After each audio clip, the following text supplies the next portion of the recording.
Europa está a punto de colapsar. La inmigración masiva y descontrolada está destruyendo a la mayoría de los países. Las calles ya no son seguras como antes, las capitales se han convertido en ciudades propias de Asia o África, y la identidad cultural se está perdiendo para siempre. Europa es conocida mundialmente por ser uno de los continentes con la mejor calidad de vida, increíbles paisajes y un desarrollo económico muy avanzado. Países como Alemania, Suiza, Holanda o Noruega son un claro ejemplo de esto. Sin embargo, en los últimos años, Europa ha iniciado un proceso de fuerte inestabilidad social, económica y política que está causando que tanto turistas como europeos nativos se sientan propiamente amenazados por políticas de inmigración masiva provenientes de países africanos y asiáticos.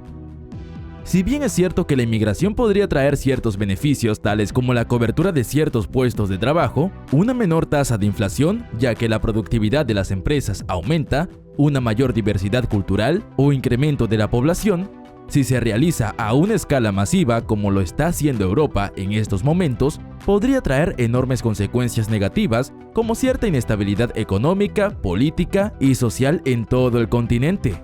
A continuación, vas a entender todas las razones por las cuales Europa se está convirtiendo en una región insegura, con una pobre identidad cultural y con economías cada vez más inestables.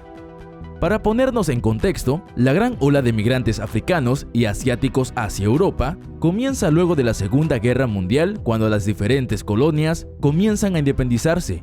La reconstrucción de Europa después de la guerra creó una demanda de mano de obra en varios sectores, como la construcción, la industria y la agricultura. Esto atrajo a trabajadores de las antiguas colonias, especialmente de África del Norte y Asia, con el fin de llenar esos vacíos laborales. Por ejemplo, Francia controlaba gran parte de África durante el siglo XIX y XX. Decenas de países como Argelia, Marruecos, Senegal o Costa de Marfil han estado migrando a Francia sin parar desde que se inició el proceso de descolonización, gracias a que muchos de ellos conservaron la doble ciudadanía. En Medio Oriente, Francia mantuvo el control sobre Siria y el Líbano luego de la Primera Guerra Mundial. Italia, Holanda y el Reino Unido también tuvieron numerosas colonias en África, Oriente Medio y el sudeste asiático. Estos países del norte de África, sudeste asiático y Oriente Medio son de mayoría musulmana que próximamente emigrarán a una Europa cristiana. Por lo tanto, tras la descolonización, muchas personas conservaron la doble ciudadanía, lo que les permitió emigrar sin restricciones a sus países colonizadores. A día de hoy, la inmigración musulmana es mayor en los países del oeste de Europa que en el este. En los primeros puestos con la mayor inmigración musulmana se encuentra Chipre, Bulgaria, Francia, Suecia, Bélgica y Reino Unido, mientras que los países con menos musulmanes son Polonia, Rusia y Hungría. Según un estudio del Pew Research Center, la población musulmana en Europa pasaría del 4.9% en 2016 a más del 15% para el 2050. Además, se calcula que el Islam crecería más rápido que todas las demás religiones combinadas. De hecho, según ciertos artículos, en Francia se practica en mayor medida el Islam que el cristianismo. Las estimaciones dicen que tendremos un 73% más de musulmanes en el mundo para el 2050, pero tan solo un 35% más de cristianos y un 16% de judíos. Sin lugar a dudas, la mayor contra que tiene la inmigración en general es una pérdida de identidad en la cultura local. Lógicamente, cuanto más inmigrantes tiene un país, menos relevantes se vuelven las tradiciones, el idioma local y las prácticas culturales existentes. Además, toda la infraestructura, los negocios e incluso los mismos gobiernos se ven obligados a adaptarse a estas nuevas prácticas. Es por esta razón que, si alguna vez visitaste París, Berlín o Londres, probablemente hayas notado que no estés realmente en ese país. Esto se debe a que hay una gran tendencia por parte de los inmigrantes en establecerse en las principales ciudades del país, ya que es más fácil para ellos encontrar trabajo en restaurantes, bares y hoteles. Es por esto que se crean grandes comunidades alrededor de las zonas turísticas para mantenerse cerca de sus trabajos, aunque incluso también se dispersan en zonas no tan turísticas, ya que el precio de la vivienda suele ser más accesible, pero al mismo tiempo más inseguras. Otra cuestión preocupante sería el incremento constante de la inseguridad. Según numerosos análisis, la mayoría de los crímenes realizados en Europa son ocasionados por comunidades de inmigrantes. De acuerdo a un informe del Consejo Nacional de Suecia, toda esta situación viene impulsada por las guerras territoriales entre bandas, venganzas personales y una reserva amplia de jóvenes disponibles, la mayoría de ellos procedentes de comunidades de inmigrantes que llegan desde Siria, Irak, Irán y Somalia. De hecho, el líder de una de las bandas más grandes es Rawat Majid, quien llegó a Suecia recién nacido en 1986, después de que sus padres huyeran de Irak. Ahora bien, si bien es cierto que en regiones como Dubái o Qatar la tasa de criminalidad es muy baja incluso con la mayoría de población musulmana, la realidad es que las políticas en contra de la delincuencia son mucho más intensas que en Europa. Por ejemplo, cometer un robo con violencia en Singapur podría costarte 10 años de cárcel, mientras que en Alemania tan solo un máximo de 5 años. Es decir, cuanto más alto sea el costo por cometer un delito, menor es la probabilidad que la persona cometa el delito. Las ciudades con el mayor número de crímenes en Europa son Bradford en Reino Unido, donde predomina mayoritariamente la población de Pakistán y Bangladesh, y la segunda es Marsella, en Francia, donde históricamente predominan las regiones del norte de África como Argelia, Marruecos y Túnez. Entre los países con menor tasa de criminalidad se encuentra Andorra, Estonia, Eslovenia, Polonia, Islandia, Croacia y Georgia. Países donde curiosamente la tasa de inmigración es muy baja.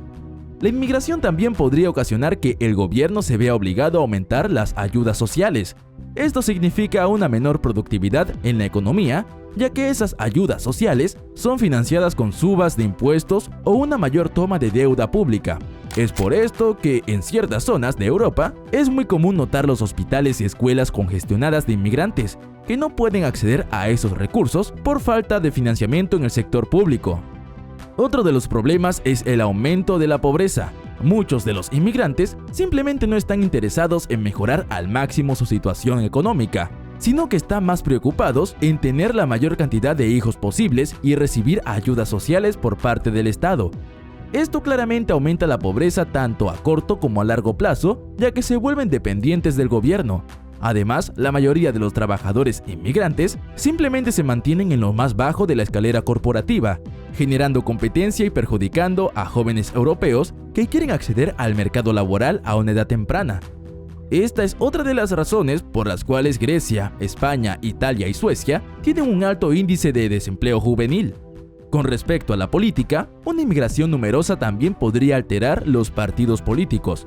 Por ejemplo, en el año 2022, en Rosengård, Suecia, donde el 90% de las personas son musulmanes, se cambió del Partido Socialista, que siempre arrasa, a su propio partido religioso radical, ocasionando que muchas tiendas, señales, anuncios comiencen a ser escritos en árabe. Además, toda esta nueva inmigración generaría la creación de nuevos partidos políticos que apoyen políticas aún más abiertas a la inmigración, arrastrando consigo la economía y aplicando los mismos daños que en sus países de origen. Milton Friedman, Premio Nobel de Economía, decía que un país no puede tener libre inmigración y al mismo tiempo un Estado que promete a cada residente cierto nivel mínimo de ingresos, independientemente si trabaja o no. Por el contrario, hay otros países como Australia o Canadá que también aceptan miles de inmigrantes al año, pero es una inmigración basada más en empleo y en la necesidad del mercado laboral actual. En estos países la inmigración es relativamente más exitosa porque para obtener la residencia permanente, el inmigrante debe pasar por un proceso que puede durar años. Por ejemplo, quienes llegan como estudiantes deben pagar por su educación y contratar un seguro de salud privado. Y para aplicar a una residencia permanente, deben demostrar que hablan el idioma perfectamente y tienen la experiencia o cualificaciones necesarias para ingresar al mercado laboral. Por lo tanto, cabe aclarar que el problema no está en el color de piel, religión o en sus preferencias gastronómicas. El problema se encuentra cuando los inmigrantes no hacen un esfuerzo en respetar la nueva cultura, país, leyes, idiomas y religión, sino que tratan de imponer a la fuerza sus ideas provenientes de países pobres y subdesarrollados. En conclusión, los historiadores recordarán este momento como uno de los experimentos de multiculturalismo más fracasados de toda la historia moderna. La falta de ese sentido de nacionalismo por parte de europeos nativos está causando que la inmigración sea más fuerte que nunca,